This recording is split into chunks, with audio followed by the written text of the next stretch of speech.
Support for this podcast comes from Bryn Mawr Communications. BMC produces a number of informative podcast series spanning a variety of topics in ophthalmology. Discover a new show at itube.net/podcasts.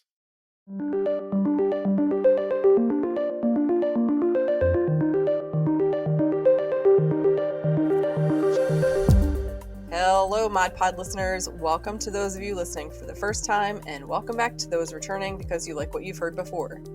This month's episode pulls articles from the April issue of Modern Optometry, which concentrates on contact lenses. Regardless of your mode of practice, you'll surely find these articles both interesting and practical. Okay, well, let's get started.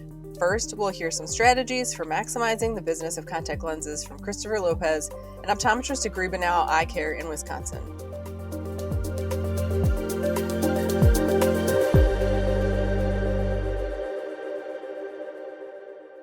Let's face it, contact lenses are being commoditized. Every week, we hear more about the headaches that contact lenses bring to a practice and the trouble that looms ahead. More patients asking for a copy of their contact lens prescription so they can buy their lenses online. Practitioners trying to compete with online contact lens companies and their unscrupulous business tactics, and more. Some practitioners have reached the point of not selling contact lenses in their offices altogether. How could this be? Well, I'm here to tell you that the sky is not falling. In fact, there are plenty of opportunities and systems that you can incorporate to improve your contact lens business success. Right now, I'll touch on a few of these. The number one method of improving your contact lens business is simply to get more of your patients to wear contact lenses. You can do this by asking them if they are interested in contact lenses. It's really as simple as that. How often do we encounter patients who tell us they may be interested in contact lens wear, but have been told they're not good candidates in the past? Many of our patients are unaware that multifocal contact lenses even exist. Heck, I interact with patients every week who report that they can't wear contact lenses due to their astigmatism, or stigmas, as many put it. However, after a 20-second spiel educating them on the advances in contact lens technology, many feel encouraged and express an interest in pursuing a contact lens evaluation. I capture 5 to 10 new contact lens patients every week simply by taking the time to have a conversation with them about the benefits that contact lens wear has to offer. It's a great brain exercise calculating what effect an additional 20 to 40 contact lens wearers per month can have on your bottom line. In addition, data support that contact lens patients return for their comprehensive annual eye exams more often than patients who do not wear contact lenses. A greater number of visits leads to increased billing opportunities, more touch points for glasses purchases, like prescription sunglasses, glasses to wear over contacts, etc., and ultimately, more revenue growth. Here's a pro tip. Include a contact lens interest section on your patient intake form to remind patients to ask about contact lenses during their eye exam.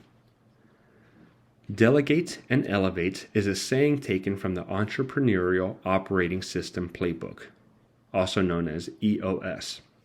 Simply put, delegating tasks to staff members allows a doctor or practice owner to focus on higher level duties. Training technicians on how to over-refract and check toric contact lenses for rotation is not rocket science. It does, however, significantly decrease doctor chair time and boost clinic efficiency. Moreover, delegating key responsibilities to staff and technicians builds trust, responsibility, accountability, and empowerment. This goes a long way towards building a positive, stimulating, and fulfilling office environment, which is becoming more and more important, especially with younger workers. Here's another pro tip. Encourage staff to spark a conversation about daily disposable contact lenses with monthly and 2-week lens wearers. Don't be shy about trialing daily wear lenses and exciting patients with a bonus set of lenses that are great for travel and special occasions. Task staff members to follow up with these patients after 1 to 2 weeks of daily lens wear and watch your daily lens wear rate skyrocket. I could write an entire book chapter on financial strategies for contact lens success, but for the purpose of this article, I will limit to briefly discussing the following. Contact lens sale prices are often, but not always, more affordable for patients when purchased online or through certain corporate entities. Therefore, some practices match the lens sale price of these competitors to reduce walkout rates. The thinking behind this strategy is that if patients are able to purchase lenses from their provider's office at the same price as a competitor, there really shouldn't be any reason for said practice to miss out on a sale. Although the strategy I just mentioned should lead to more contact lens sales, profitability would likely remain poor. To counteract this, many practices focus on the contact lens evaluation component. The idea is to raise fees enough for an owner to feel comfortable with the revenue generated from contact lens evaluations, that they can worry less about the mediocre income gained through lens sales. We can agree that it takes at least a little bit more brainpower to fit, evaluate, and troubleshoot non-spherical contact lenses. Therefore, most practices charge a higher rate to fit toric and multifocal contact lenses than they do to fit spherical lenses.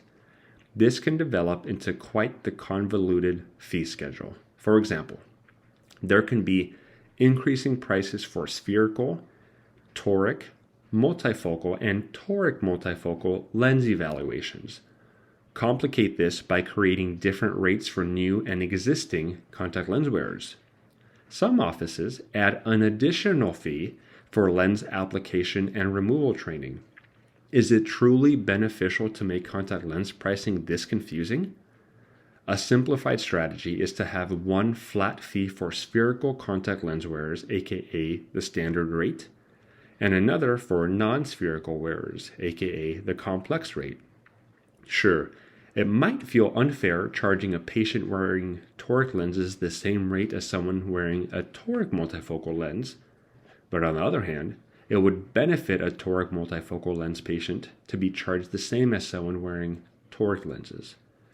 In the end, the flat rate pricing for non-spherical lens fits works to balance out the discrepancy in charges found using the older traditional fee model. Even better, a simplified strategy makes it easier for staff involved in this aspect of a practice. Do not forget to shop around for different contact lens distributors every so often to see who can offer the most competitive pricing. Although often less convenient, many practices still elect to order contact lenses directly from the main contact lens companies themselves, as this can be a cost savings. The contact lens arena has changed drastically in recent years and will continue to change and evolve. Ignoring strategies to maximize the contact lens business in an office is essentially leaving money on the table.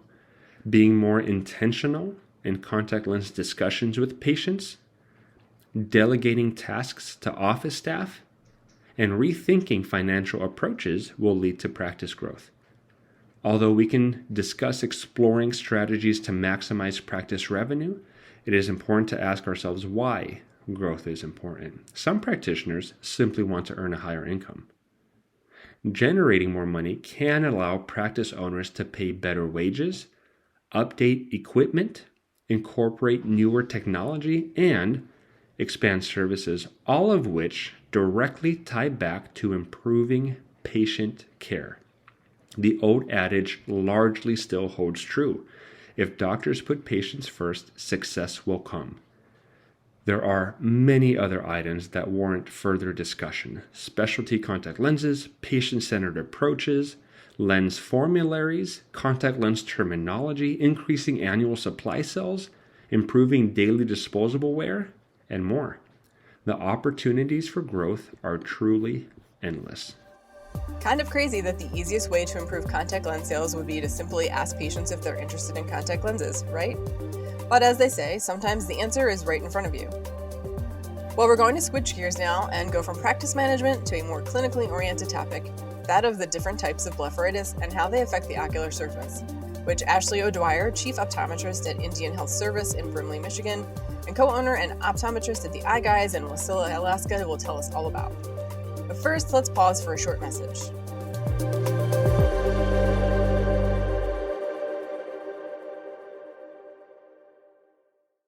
Support for this podcast comes from Bryn Mawr Communications. BMC produces a number of informative podcast series spanning a variety of topics in ophthalmology.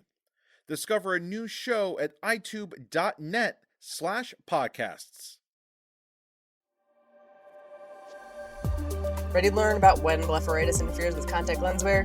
Here's Dr. O'Dwyer.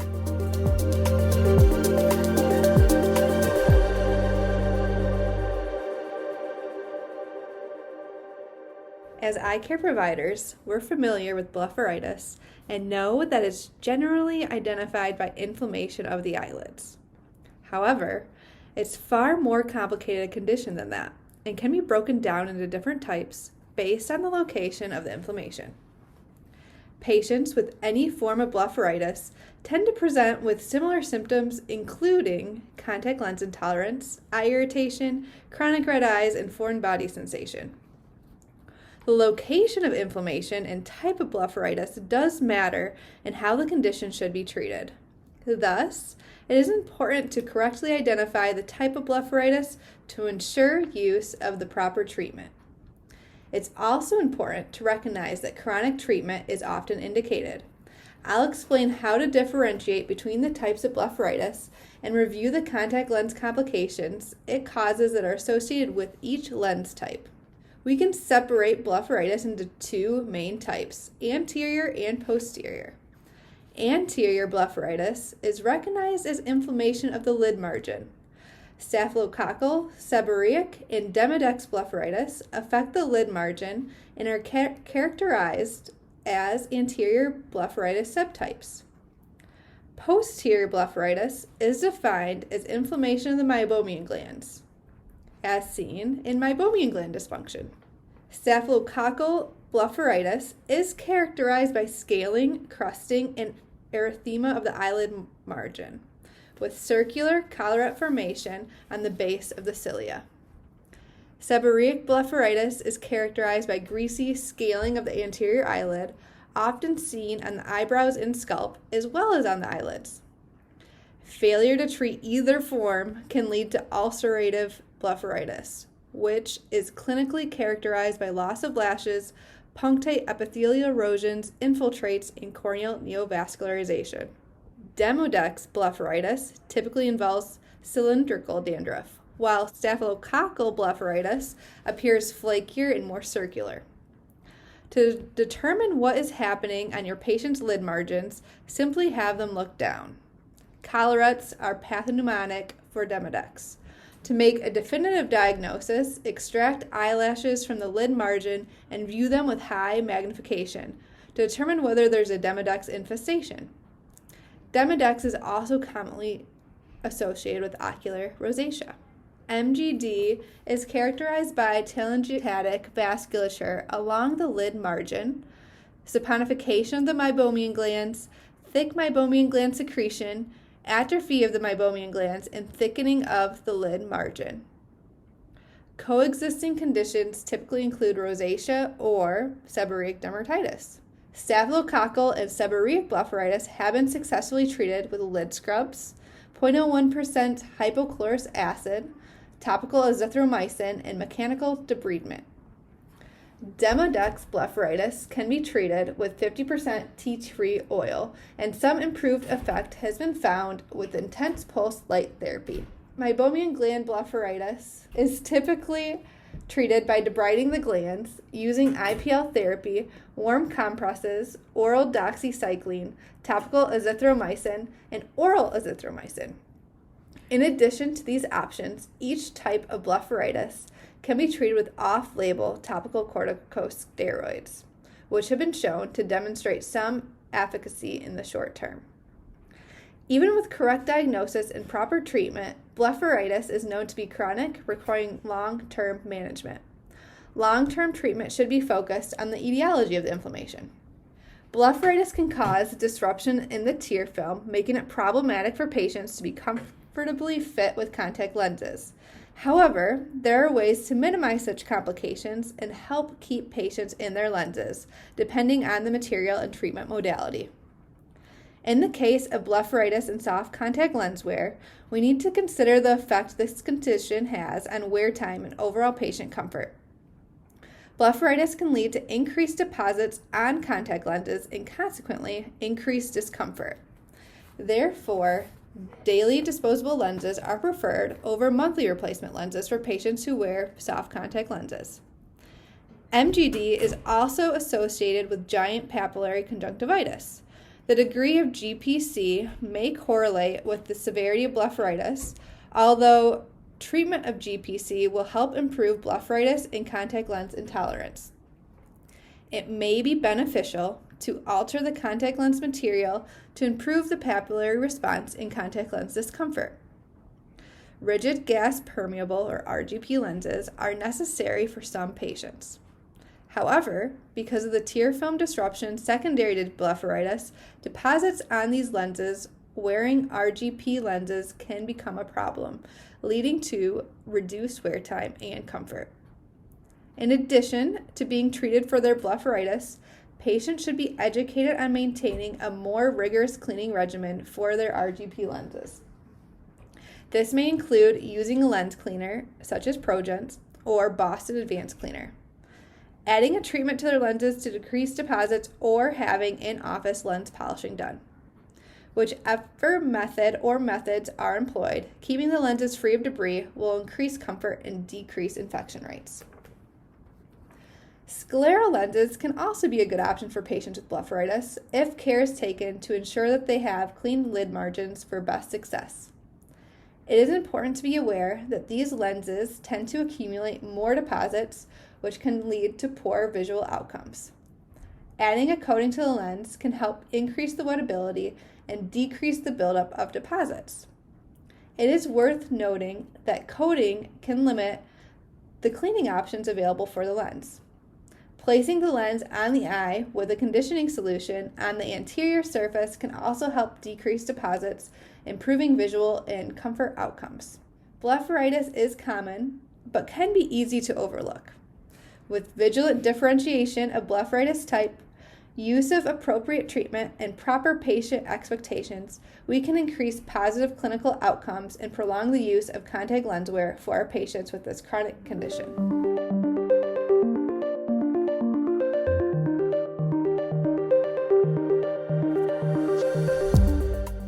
Blepharitis is a nuisance, but also so much more, causing disruption to the tear film and making contact lens wear uncomfortable. Hopefully you found Dr. O'Dwyer's tips useful and will be able to apply them in your practice.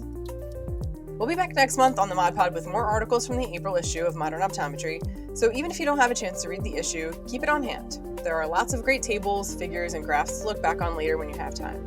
For now, we have you covered, and we'll get you caught up with the articles themselves. As usual, we invite you to write to us at kroman@bmctoday.com with your comments, suggestions, etc. Until next time, be well.